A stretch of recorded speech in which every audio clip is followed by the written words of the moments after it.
and welcome to another book video. Okay, so for today's video, we are gonna be talking. It won't be that long, I only have 4 books, but we'll see how long it actually takes for me to talk about just 4 books, because this video could either be like 10 minutes or like 20.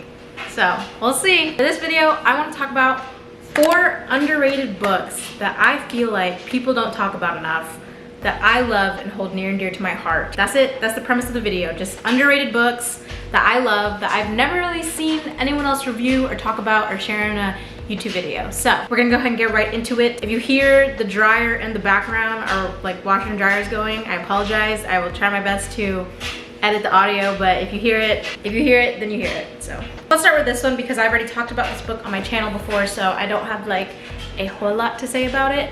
But this is Forever Interrupted by Taylor Jenkins Reid. This is actually her first debut novel that came out 2013. So this is a bit older than her most popular title, which is exactly why I want to talk about this book, because I feel like since it is her first title and a bit older, no one really picks this up or talks about it. I'm giving it the spotlight it deserves. Quick summary of what it's about. It is about a girl and a guy fall in love really fast, get married really fast, then he dies. Not a spoiler, it's in the summary of the book, I swear. And it's about their forever being interrupted. And the story just goes through her grief, his mom's grief, at the same time still telling their love story. And it's beautiful and heartbreaking, and it portrays grief in such a real way where it feels like you are truly there with the character, feeling her emotions.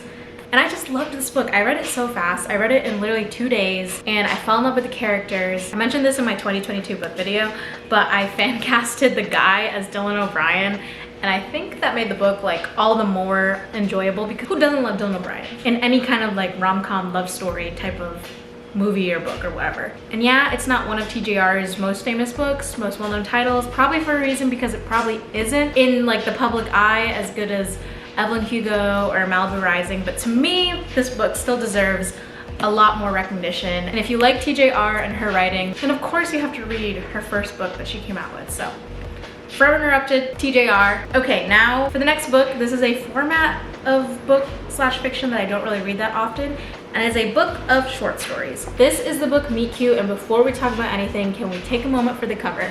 Like, even the binding is just so cute, and I don't know, I love all the little faces and then like the lettering that's in. I love the design of this book. There's a bunch of authors, I'm not even gonna read all of them. Oh, my bookmark. It's a Polaroid of me and my friend Pooja. Hey Pooja, if you're watching. Wow, I totally forgot that I had this picture in here as a bookmark. This is such a cute little Polaroid. It's literally me and her at the beach. What I would do to have this kind of weather right now instead of the gloomy, rainy weather we are having right now. Oh, that was cute to find. Okay, anyways, Meet Cute. I read this book in 2020, so it has been a while since I've read it, so I probably can't talk about the plots of the short stories in depth that much, which that's fine, because there's too many short stories to even talk about in depth. What I do remember about this book is that it literally made me blush and kick my feet and feel super giddy reading it. It's called Meet Cute for a reason. Basically a bunch of short stories about really cute, for lack of a better term, meet cute scenarios. I just remember thinking like, this just feels like I'm watching a bunch of rom-com scenes of the characters meeting like over and over again in different ways, with different personalities, different characters, and I loved it. I read it so fast. I think I read all these short stories in the span of like 2 days. And specifically when I think about this book, this is during my reading on my hammock era, because I read this book during quarantine and sitting out on the hammock in the sun was like the one thing I could do outside. So that's what I was doing a lot and reading. And I associate this book with that era of my life. I've never seen anyone talk about this book.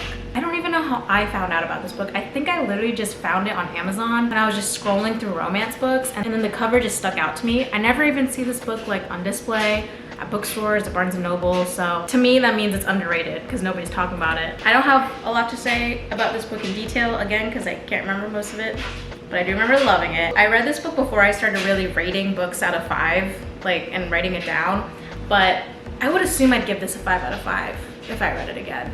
I feel like it's also hard though to rate a book of short stories on one scale, because like what if some short stories are better than the other, which I'm sure there were stories like that in this book where I liked more than the others. Normally I don't read short stories because I like being invested in stories a lot.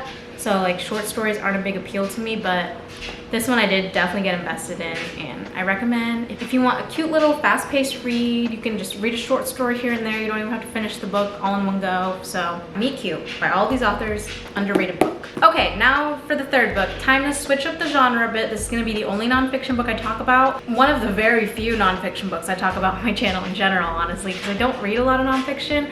I did have a self-help book phase in my life, and that was during quarantine.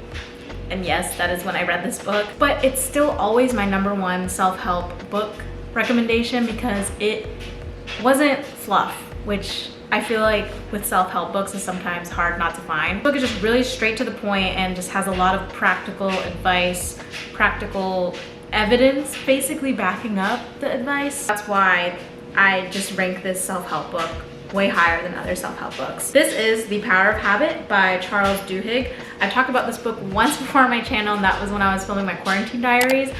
And finally the dryer is off. Now I can hear myself think. This is still to this day one of my favorite self-help books. I remember when I was reading this, I was so invested in just the anecdotes that this author had, because it's not just a book. I mean, it is a book about habits, but it has all these stories of like real life people that he has done case studies on, that he followed with whether they were trying to quit a habit, add a new habit, or do both at the same time. And with those real life stories, he is able to give real life advice on building habit. And the one thing I just really loved about this book is how like scientific and practical it was. Like it wasn't just a bunch of like, you can do it, which sometimes is the type of self-help book that you need. But for me, I'm just a very practical person who relies on like routine and processes, and just I'm very type A, if you could not already tell from my personality and my YouTube channel. This book just fed my type A personality in a way that no other self-help book has. So that's why I really recommend it. And the reason I think it's so underrated is because there is another habit self-help book out there. I have never read it. It's called Atomic Habits. Sure, it's a great book, and I do want to read it one day, but I feel like since that one is so popular, any other habit book just gets swept under the rug and automatically becomes underrated. I don't know, I just feel like this is one of those habit books that deserves more recognition than it has. This is probably a great read if you're in college or starting a new job, or just trying to get your life together and build better habits, quit bad habits. I just remember gaining a lot from this book, and it really helped me, especially during quarantine, continue to build habits during a time where I didn't have a lot of structure. So I owe a lot to this book and helping me through the quarantine era and online classes and all that. So Power of Habit, underrated read. Okay, and lastly, I saved the best for last. Of course I saved the best for last. Even though these were all 5-star reads, especially excited to talk about this title because one, it's in one of my favorite genres. If you can already guess, then you can probably already guess. But I have never seen anyone talk about this rom-com book, and I don't know why. It is so good. It's such a clever plot, and it's just such a cute read. Here's the book, guys. I could talk about this book for so long. This book, I want to reread it soon because I read it I think in late 2020. I just remember loving it so much. Again, blushing and kicking at my feet, reading the banter, reading the romantic tension between these two. So this book is called Love from A to Z. It revolves 2 characters, Zainab, who is the main female character, and then Adam, the main male character.